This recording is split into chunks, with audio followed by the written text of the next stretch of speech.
I thought she came to help me raise my baby, until I found out she hired a lawyer to take her from me. Once the baby's born, we can make our move. Now she's banned from seeing my daughter forever. The first time my mother-in-law smiled at me, she said, "You're exactly what this family needs." The last time she looked me in the eye, she was on the other side of a hospital security line, screaming that I was unfit to raise my own child. My name's Renee. I'm 29, a newly licensed physician, and up until recently, I thought I had a decent life. I married a man I truly loved, Callum. He's a mechanical engineer, quiet, smart, and never once raised his voice at me. I thought I'd hit the jackpot. But I was wrong. The mistake wasn't Callum, at least not at first. The mistake was trusting his mother, Lorraine. Everyone in their family called her Mama Lo, and it was easy to see why. She had this warm southern charm, honey voice, big hugs, the whole "let me bake you a pie" kind of vibe. When she hugged me at our engagement party, she whispered, "I never had a daughter.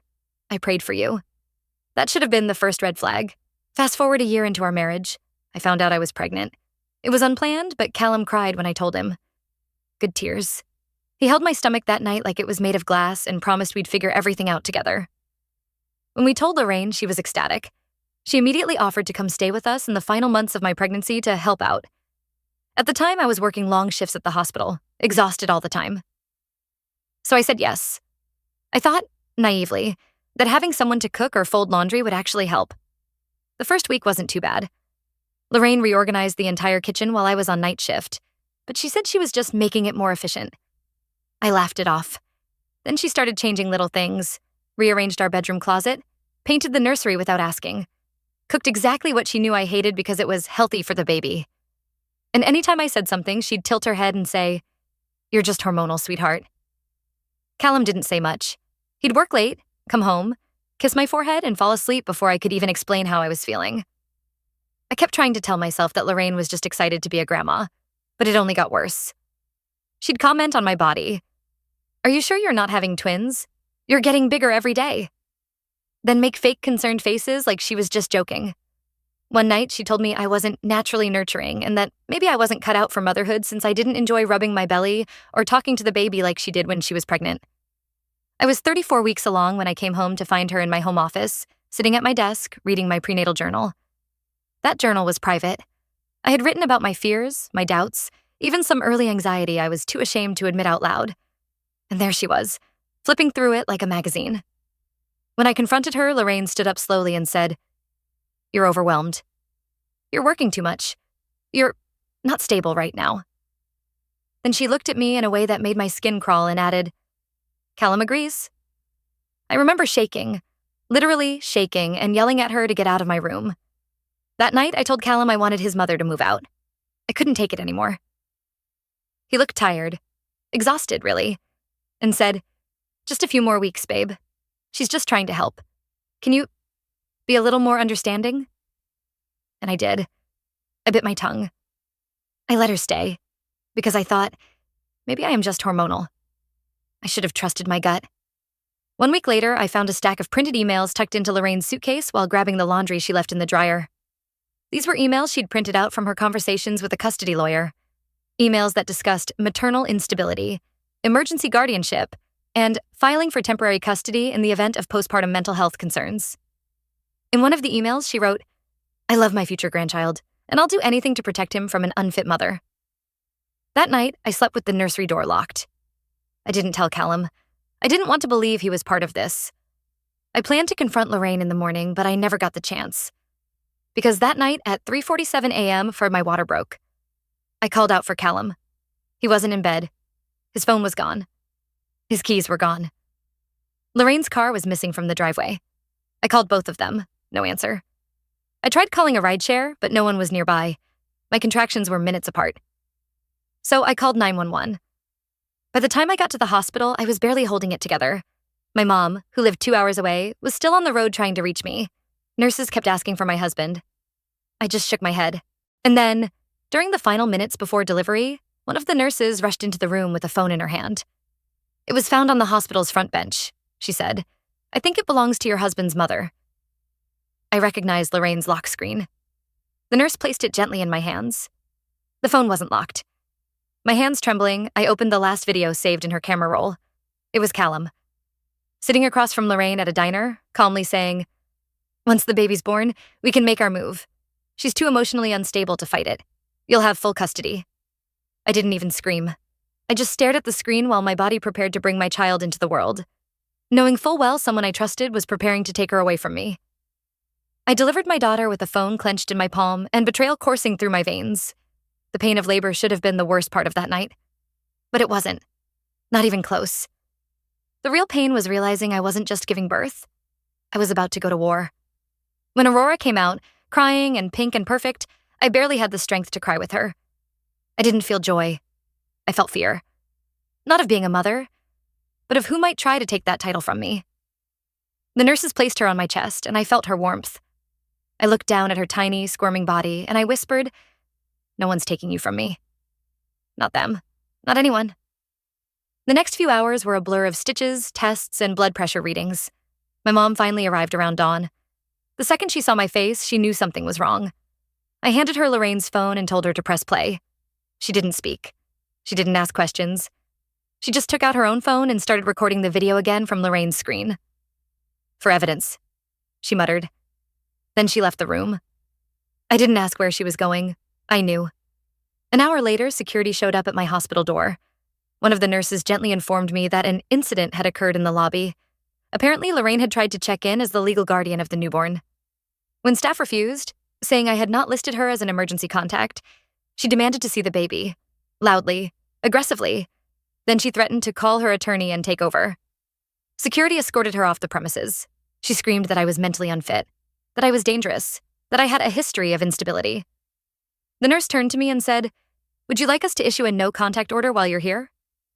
I nodded. And just like that, Lorraine was banned from the maternity ward. Callum was still missing. No calls, no texts. I tried once more, straight to voicemail. I didn't care anymore. I didn't want apologies. I wanted protection. With my mom at my side, I called a lawyer the next morning. We scheduled an emergency legal consultation. I requested to be discharged as soon as medically safe, even though I could barely stand. I was terrified that if I stayed one more night, Lorraine would find a loophole. 2 days after giving birth, I left the hospital with my newborn in my arms and legal documents in my diaper bag.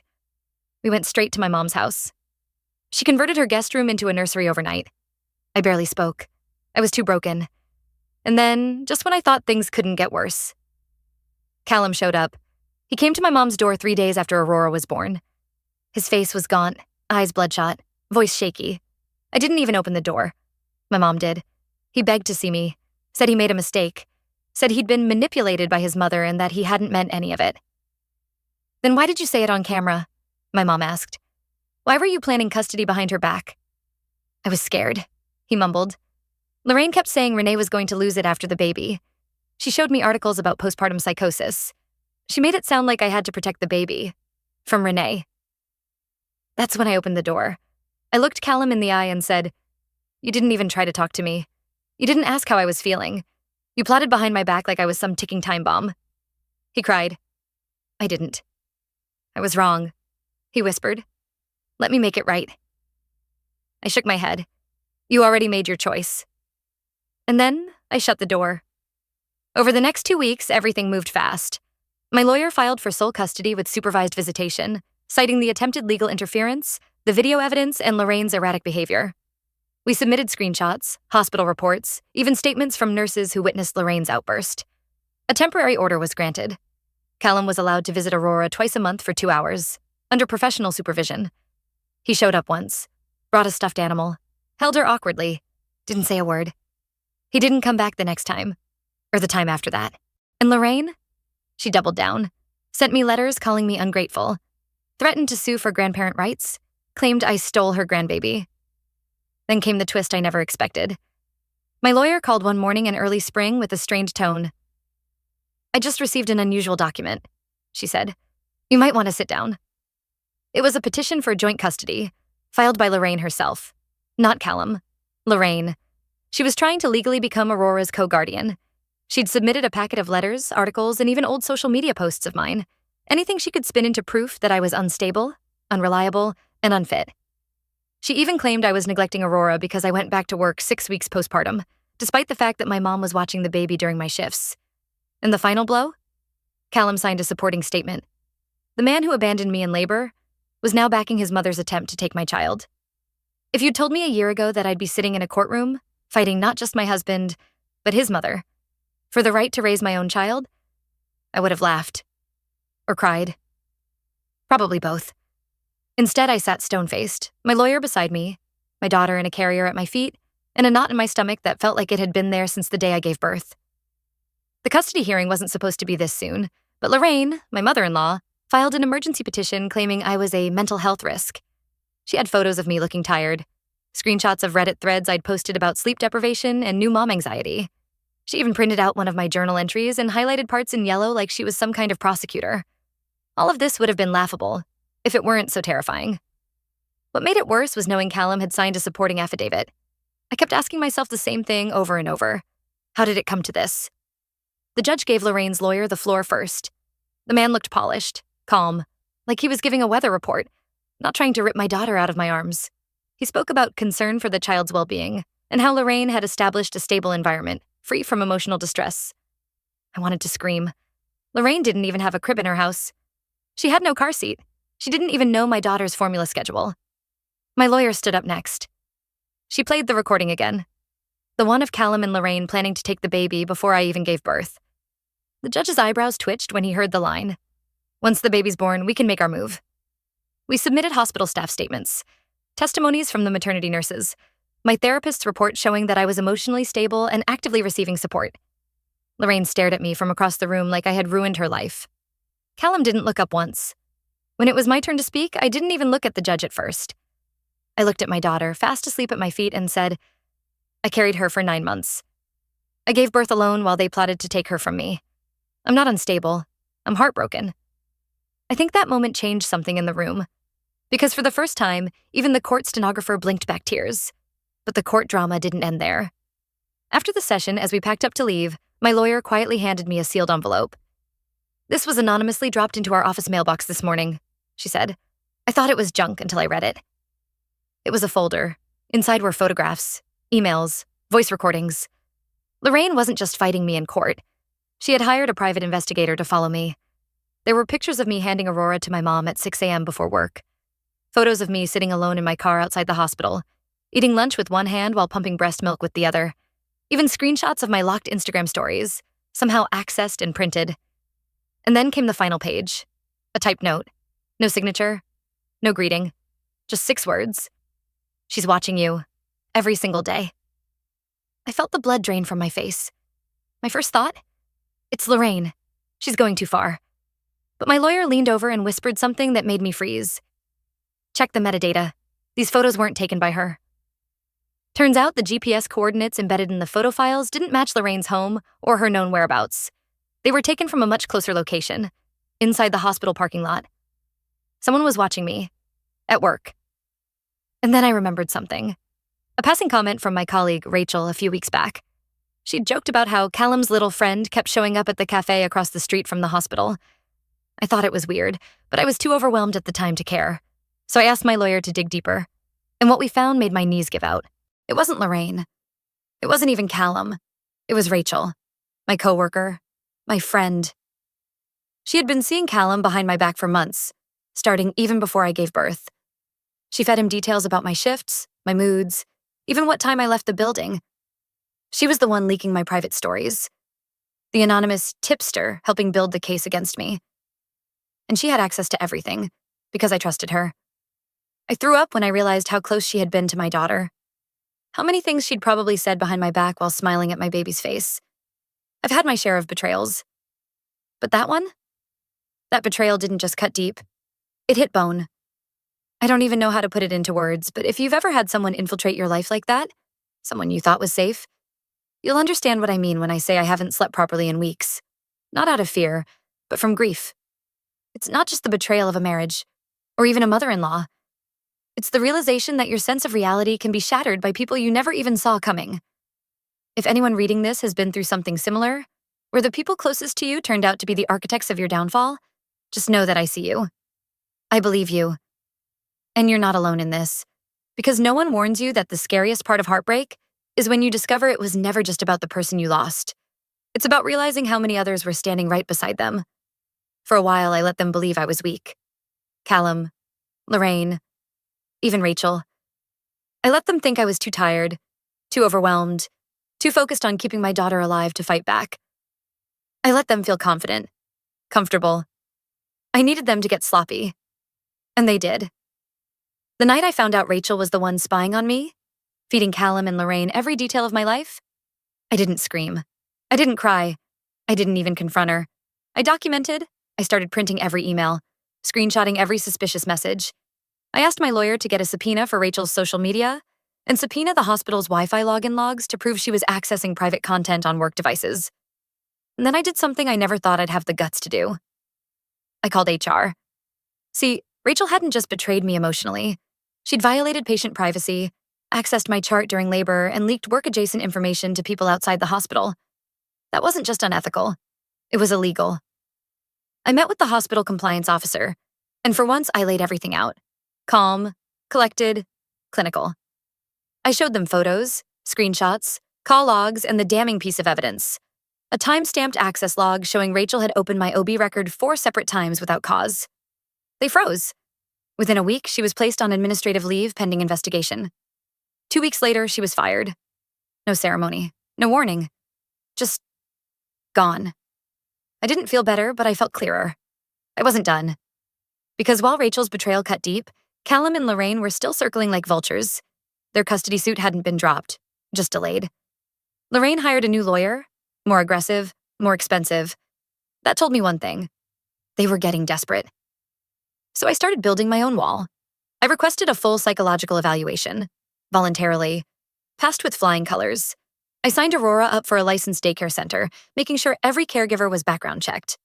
I got a therapist's statement verifying I was actively managing postpartum anxiety with weekly sessions. Then I took it a step further.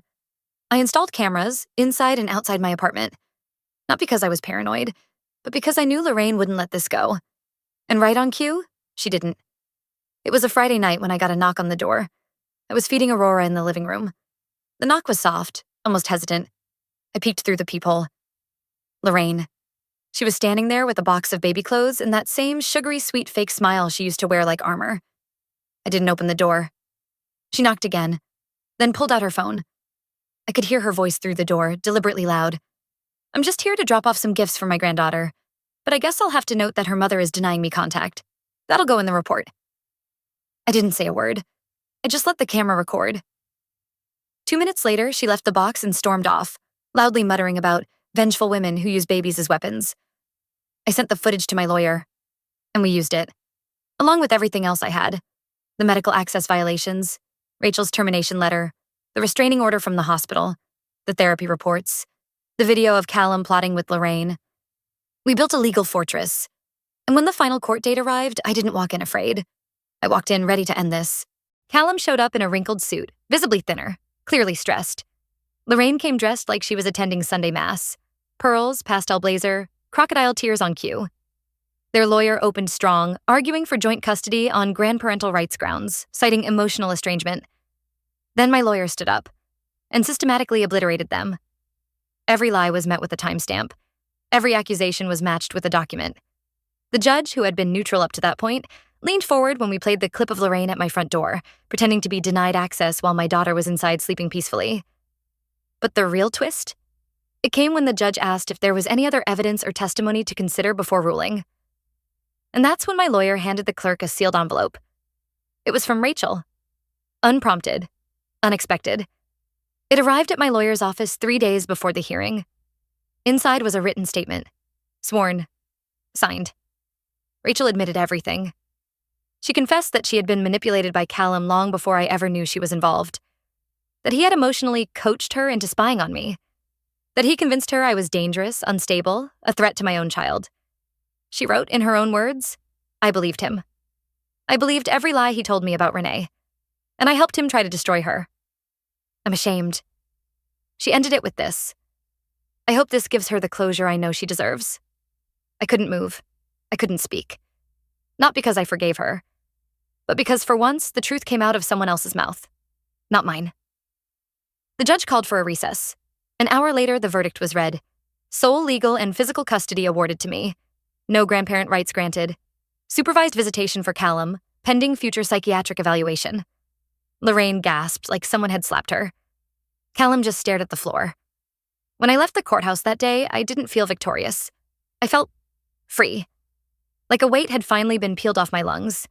But even now, I still lie awake some nights wondering how close I came to losing everything. How many people around me wore masks I never saw through? Until it was almost too late.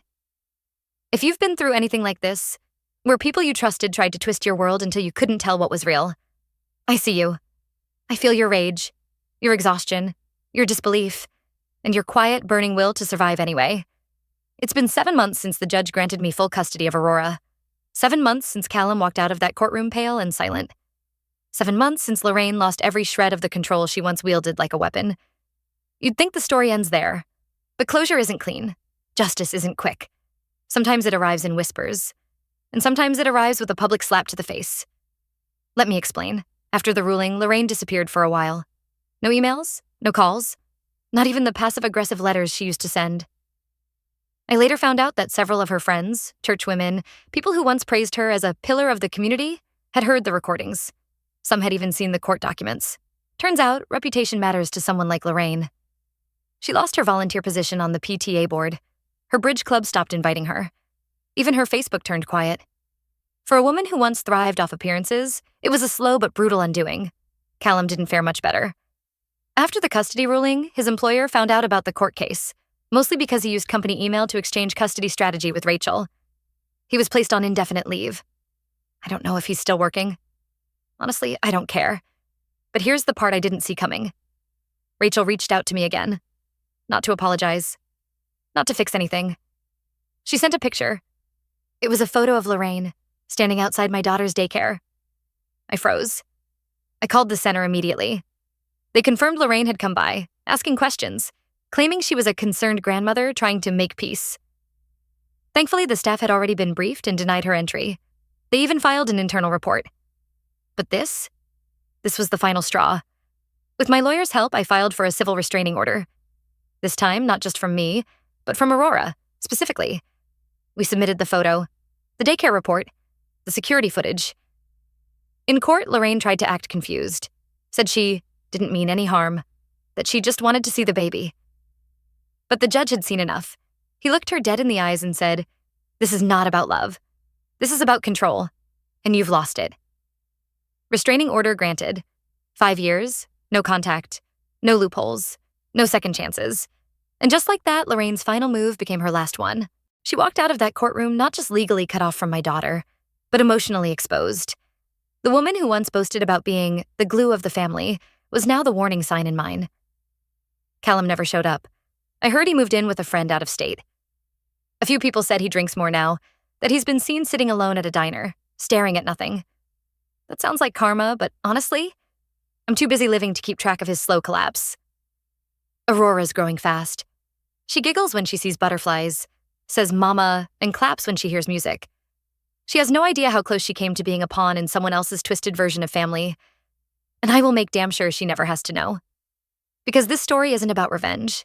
Not really. It's about reclaiming myself. It's about the moment I stopped asking, why did this happen to me? And started saying, I will never let it happen again. They tried to take everything from me. But instead, they taught me how to never hand over my power again. And if that's not justice, I don't know what is. Sometimes the people who raise their voice the loudest are the ones most afraid of being ignored. And the people who survive them? They don't just heal. They rebuild. Stronger, wiser, unshakable. If you've ever been through something like this, been underestimated, silenced, or betrayed, I'd love to hear how you found your strength again.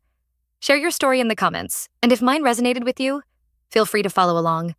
There's so much more ahead, and we're just getting started.